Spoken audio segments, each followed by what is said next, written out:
Hello students, मैं doctor Alka Goyal, associate professor of political science. आज के वीडियो में आपका स्वागत है। स्टूडेंट्स, मैं आपको पढ़ा रही हूँ प्रमुख राज्य व्यवस्थाएं या विश्व के प्रमुख संविधान। स्टूडेंट, हम इन्हें कई नामों से जानते हैं। विश्व के जो मुख्य देश हैं उनके संविधान इस पेपर में आपको पढ़ाए जाते हैं। मैं आपको पढ़ा रही हूँ ब्रिटेन का संविधान, क्योंकि ब्रिटेन का संविधान सभी संविधानों का जनक माना जाता है। ब्रिटेन की संसद सभी संसदों की जननी मानी जाती है। स्टूडेंट्स, मेरे पहले वीडियो में आपने ब्रिटेन की जो पार्लियामेंट है, ब्रिटेन की जो संसद है, उसका प्रथम सदन यानी निम्न सदन हाउस ऑफ कॉमन्स आपने पढ़ा, और आज आप पढ़ेंगे हाउस ऑफ लॉर्ड्स यानी कि लॉर्ड सभा। स्टूडेंट्स, ब्रिटिश संविधान की लॉर्ड सभा में मैं इसमें आपको इसके संगठन, कार्य और शक्तियों से अवगत कराऊंगी। ब्रिटेन की जो संसद है वो सर्वाधिक प्राचीन संसद है। जैसे कि मैंने आपको पिछले वीडियो में बताया, यह द्विसदनात्मक है, और इसमें पहला सदन अभी मैंने आपको बताया निचला सदन जो कि हाउस ऑफ कॉमन्स है, और हाउस ऑफ लॉर्ड्स इसका उच्च सदन है। जैसा कि ये उच्च है यानी ये अपने सदस्य है उन मामले में भी उच्च है कि इसके जो सदस्य हैं वो बहुत धनी और एलिट वर्ग से होते हैं और उच्च वर्ग के होते हैं। चूँकि पुराने समय में ये चूँकि वंशानुगत था ब्रिटेन का संविधान, और यहाँ पर सामंत वर्ग ही शासन करता था। राजा के प्रतिनिधि वो एक तरह से उसके तौर पर वो लोग राज्य करते थे, लॉर्ड होते थे। तो उन्हीं के जो वंशावली है आगे इसमें चल रही है। ज़्यादातर ये जो है वंशानुगत है, आजीवन इसके सदस्य होते हैं स्टूडेंट्स।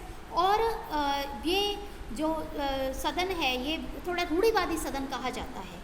इसके संगठन के बारे में स्टूडेंट्स हम बात करते हैं अब, कि जो लॉर्ड सभा की सदस्य संख्या है, पहली चीज़ तो वो निश्चित नहीं है, क्योंकि मैंने जैसे अभी आपको बताया कि वो पुरानी जो वंशावली है वो लोग जो संगठन में हैं पहले वो इसमें बने हुए हैं। जो राजा के प्रतिनिधि हुआ करते थे, सामंत वर्ग जो हुआ करते थे, एलिट वर्ग जो है वो इसके प्रतिनिधि हैं, वो इसमें कार्य कर रहे हैं। तो उनकी जैसे जैसे मृत्यु हो रही है, यदि उनका कोई वंशज है तो वो इसमें आ जाता है, अन्यथा इसकी सदस्य संख्या पहले से लगभग आधी हो चुकी है और इसकी सदस्य संख्या बढ़ती घटती रहती है। और हम इन्हें 3 वर्गों में इनके सदस्यों को बांट सकते हैं स्टूडेंट्स।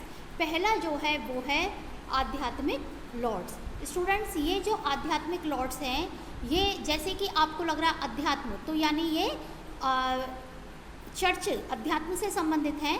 इसी प्रकार से स्टूडेंट्स ये जो लॉर्ड हैं वो 26 हैं, 26 हैं, और ये बड़े जो चर्च हैं, गिरजाघर चर्च हैं, उनके पादरी या बिशप हैं स्टूडेंट्स, और ये सभा की कार्यवाही में कम ही भाग लेते हैं। और जो बड़े बड़े जो चर्च हैं, 5-6 चर्च, उनके जो पादरी हैं वो थोड़े ज़्यादा इसमें पावरफुल है। दूसरे जो हैं वो है स्टूडेंट वंशगत और पैतृक पियर। और ये जो पियर हैं वंशगत और पैतृक पियर, ये दिसंबर 1999 जो पारित अधिनियम है उसके अनुसार ये वंशगत पियरों को 3 श्रेणियां हैं इनकी। पहली जो है वो है दलीय साथी पियरों से निर्वाचित किए जाने वाले सदस्य, और दूसरे जो है ऐसे पदाधिकारी जिन्हें संपूर्ण सदन निर्वाचित करता है, और तीसरे हैं वर्तमान में राजघराने के सदस्य के रूप में जो कि 75 इसमें निर्वाचित दलीय सदस्य हैं, और 16 पदाधिकारी सदस्य हैं। देखिए स्टूडेंट्स, जो पहले प्रकार के दलीय साथी पियरों से, यानी कि जो पियर जो लॉर्ड यहाँ पर निर्वाचित हैं उनके सदस्य करते हैं। दूसरा जो इनमें पूरा जिसको लॉर्ड सदन जिसको संचालित करता है स्टूडेंट्स, और जो तीसरे हैं वो सबसे ज़्यादा वही हैं राजघराने के सदस्य के रूप में है, और 75 दलीय सदस्य हैं स्टूडेंट्स। तीसरे प्रकार के जो पियर हैं वो हैं आजीवन पियर, यानी वो आजीवन है, सबसे ज़्यादा यही पियर हैं। और इस श्रेणी के पियर जो है वो 1958 के आजीवन पियरेज एक्ट अधिनियम के अंतर्गत बनाए जाते हैं। ये सदस्य ख्याति प्राप्त होते हैं, यानी कि इनको किसी न किसी मामले में इनको जो है ख्याति होती है, और ये आजीवन इसके सदस्य रह सकते हैं। स्टूडेंट्स, एक जो मुख्य बात है कि अब स्त्रियां भी इसकी सदस्य बन सकती हैं। पहले ये नियम नहीं था, अभी कुछ समय पहले ही ये हुआ है कि स्त्रियां भी इसकी सदस्य बन सकती हैं। अब आता है स्टूडेंट्स लॉर्ड सभा का स्पीकर। मैंने आपको कॉमन सभा के स्पीकर के बारे में बताया कि बहुत महत्वपूर्ण है। और निर्दलीय होता है और आजीवन रहता है। इसी प्रकार से जो लॉर्ड सभा के पीयर की इसकी जो स्पीकर की व्यवस्था है स्टूडेंट्स, वो 2005 में स्टार्ट की गई थी और ये सम्राट के द्वारा नियुक्त जो लॉर्ड चांसलर जो है वही पहले लॉर्ड सभा की अध्यक्षता करता था, लेकिन 2005 के अनुसार जो एक्ट बना है 2005 का कॉन्स्टिट्यूशनल रिफॉर्म एक्ट, उसके अनुसार अब जो लॉर्ड सभा है उसकी अध्यक्षता लॉर्ड चांसलर नहीं अपितु स्पीकर करता है। और स्पीकर की जो व्यवस्था है वह उसके समान ही है, वो निर्वाचित होता है, मनोनीत नहीं होता जैसे कि कॉमन सभा का होता है। इसके अलावा स्टूडेंट्स लॉर्ड चांसलर भी होता है और इसका पद बना हुआ है, एक सदस्य मात्र है, लेकिन इसको अब वो शक्तियाँ प्राप्त नहीं है जैसे कि पहले होती। जैसे पहले इसको बहुत सारी न्यायिक शक्ति प्राप्त थी, लेकिन अब इसको वो शक्ति प्राप्त नहीं है। और अब ये लॉर्ड सभा की अध्यक्षता भी नहीं करता, जैसे मैंने अभी बताया आपको कि स्पीकर करता है। और भी इसके पदाधिकारी हैं जैसे क्लर्क है, gentleman of the black rod sergeant, मतलब ये जो सारा रिकॉर्ड वगैरह रखते हैं, बाकी के कार्य करते हैं। स्टूडेंट हम इसकी गढ़पूर्ति यानी जो कोरम होता है कि किसी भी कार्यवाही को प्रारंभ करने के लिए कम से कम कितने व्यक्तियों की आवश्यकता पड़ती है। तो यदि हम ये देखें तो यहाँ पर देखिए सदस्य संख्या बहुत ज़्यादा है स्टूडेंट, लेकिन जो गढ़पूर्ति है वो केवल 3 है। और वो इसलिए क्योंकि यहाँ के जो सदस्य हैं वो बहुत जिसको कहें कि अच्छे वर्ग के, एलिट वर्ग के हैं, उच्च वर्ग के हैं, और वो बहुत सारे कार्यों में बिजी रहते हैं और उनके ऊपर कोई प्रेशर भी नहीं डाला गया है कि वो इसके लिए विशेष रूप से आएँ। तो इसलिए वो जो इसके वाद विवाद होते हैं वैसे बहुत उच्च कोटि के होते हैं, लेकिन इसकी गढ़पूर्ति 3 ही रखी गई है। लेकिन यदि कोई विधेयक पारित करना है स्टूडेंट तो 30 सदस्यों की उपस्थिति आवश्यक है और सप्ताह में 3 या 4 बार 1-2 घंटे के लिए ही इसकी बैठकें होती हैं। अब हम स्टूडेंट्स इसकी कार्यशक्ति जो इसका मेन है उस पर हम आते हैं। वैसे तो ये बहुत दुर्बल सदन है, विश्व का ये कहें कि हम बहुत ही ज़्यादा दुर्बल सदन इसको माना जाता है। इसके बावजूद भी इसको कुछ शक्तियाँ प्राप्त हैं।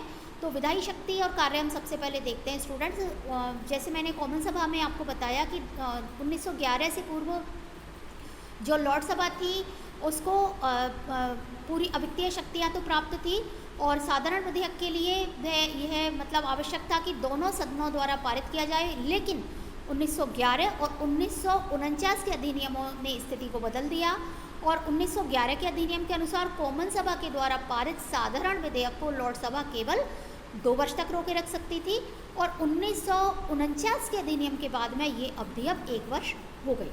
तो यानी कि लॉर्ड सभा किसी भी साधारण विधेयक को पहले अधिवेशन से दूसरे अधिवेशन, जो 1 साल में अधिवेशन एक बार में होता है, उसके बीच में यदि 1 वर्ष निकल गया हो तो दोबारा वो कॉमन सभा में जाता है विधेयक और लॉर्ड सभा की स्वीकृति के बिना ही वो विधेयक सीधा राजा के पास में चला जाता है और लॉर्ड सभा द्वारा अस्वीकृत विधेयक भी पारित माना जाता है। दूसरा जो है स्टूडेंट्स वह परामर्श संबंधी कार्य, यानी लॉर्ड सभा राजा को परामर्श देने का कार्य करती थी और अब जो है कैबिनेट के परामर्श के अनुसार कार्य होता है।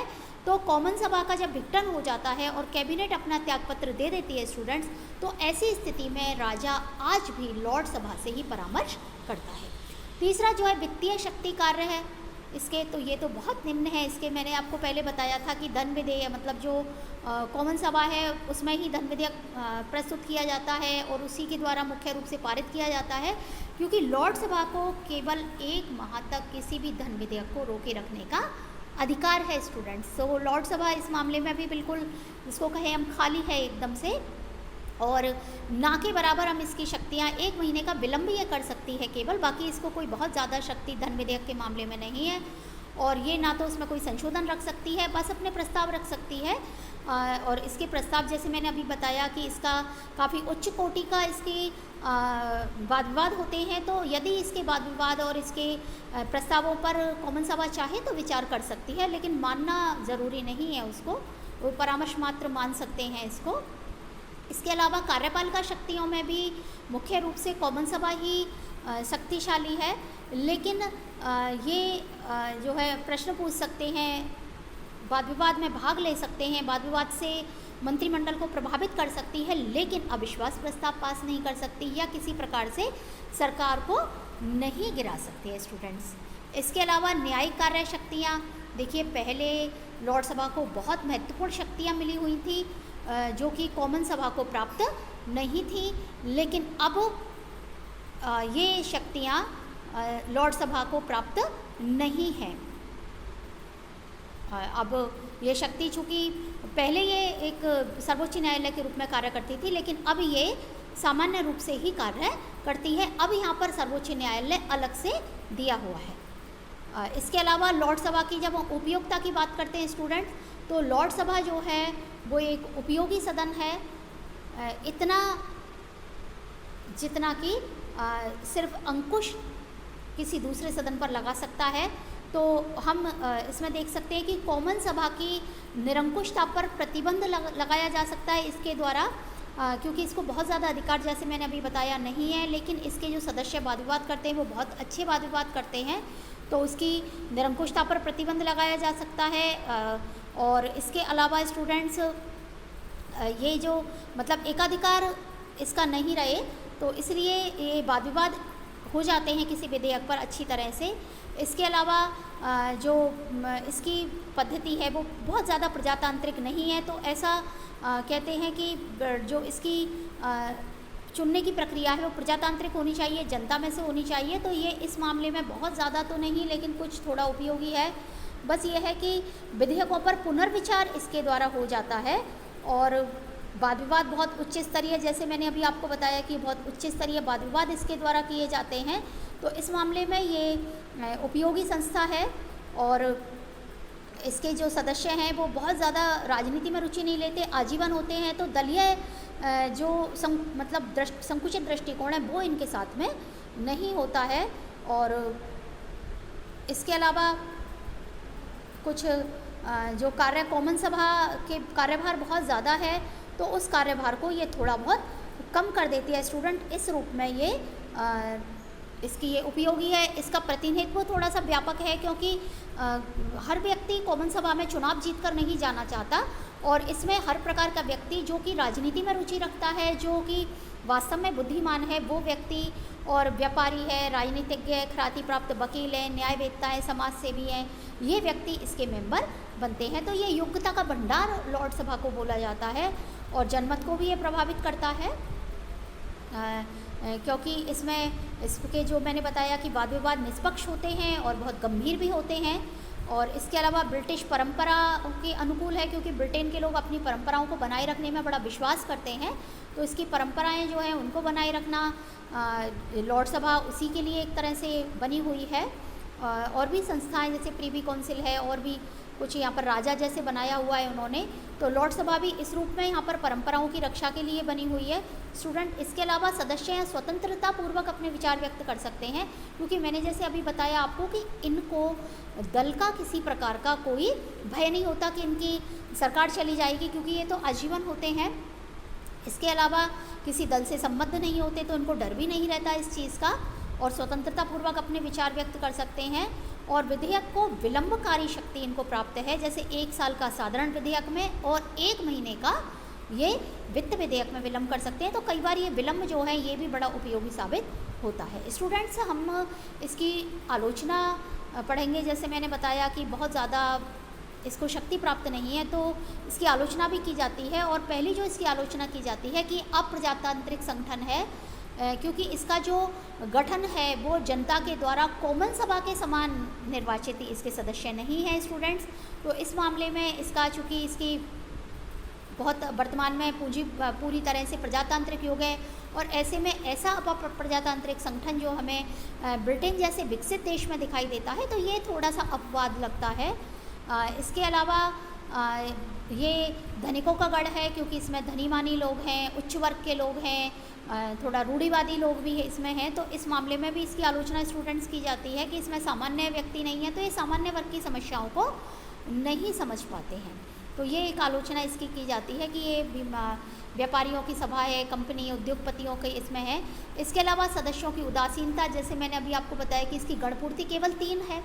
इसमें हज़ारों सदस्य थे तब भी इसकी गणपूर्ति 3 थी, अब थोड़े से कम है इसमें तो भी इसकी गणपूर्ति 3 है। क्योंकि जब इतनी उदासीनता है तो क्यों इस सदन को बना रखाया जाए, क्यों इसको भंग नहीं किया जाए। हालांकि इसकी कुछ उपयोगिताएं हैं, तो हम ये तो नहीं कह सकते कि इसको भंग कर दिया जाए, लेकिन इसके सदस्य अधिकांश सदस्य जो है वो उदासीन रहते हैं, अपने कार्य में रुचि नहीं लेते हैं। और बहुत सारे अनुपस्थित रहते हैं, और इसलिए इसकी जो ये रखा गया है कि इसकी कोई विधेयक को पास करने की ज़रूर इसकी जो संख्या है वो 30 अब निर्धारित कर दी गई है, तो वो थोड़ी सी इसकी काम की है। इसके अलावा स्टूडेंट्स इसकी जो ये ऐसा भी कहा जाता है कि ये प्रगतिशील कानूनों में बाधक है, क्योंकि ये इसमें तो सारे पुराने लोग हैं, सामंत वर्ग के लोग हैं, और कोई भी नया कानून बनता है तो उनकी जो शक्ति है उन पर आंच भी आती है, तो ये भी एक कारण है इसकी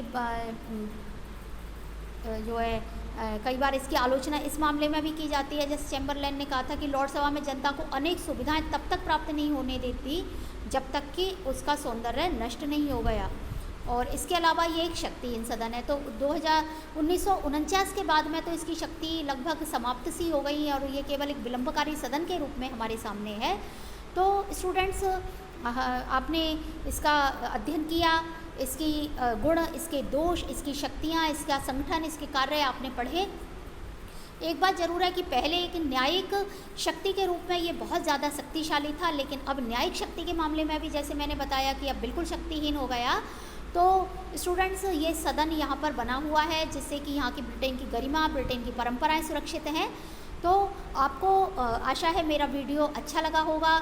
यदि आपको कोई कमेंट करना है तो आप कमेंट बॉक्स में लिख सकते हैं, और आप इसको लाइक कीजिएगा, इसको सब्सक्राइब कीजिए और मेरे आगे के वीडियो आप देखिए।